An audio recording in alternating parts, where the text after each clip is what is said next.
This is day 2 of sharing your stories of CPS fails until something changes.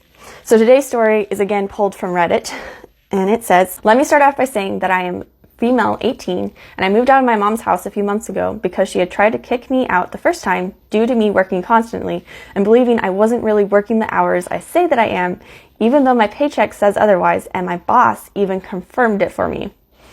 Ever since I moved out of my mom's, my sister has been informing me of all the events going on in the house.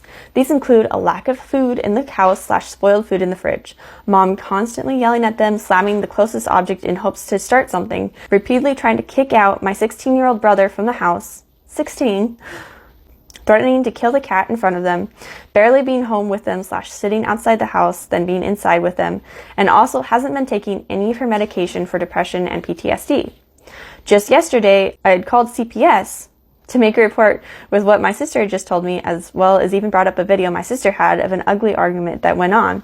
The lady just went on about making her own claims, like when I brought up that there wasn't any food in the house, she went on to tell a story about her 6-year-old daughter telling her teachers that there wasn't any food in the house because there wasn't any cooking and candies that she liked.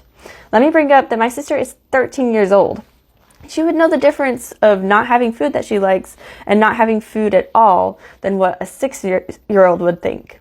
All she told me to do was call the sheriff and let them do a check at the house, and they will make a report based on that. So I did that, but hours later, I get a call from the sheriff that it just seemed like they were being disobedient kids, when I know for a fact that isn't true. What should I do? Okay, the fact that these kids are not being taken seriously and are just being labeled as disobedient kids is a problem. Like, I get that there are kids out there that will say things that, make things sound a certain way when they're not really that way. But then there's also a certain point where kids should be taken seriously when they're trying to tell you something. And there should be a better line and a better understanding of where that line is.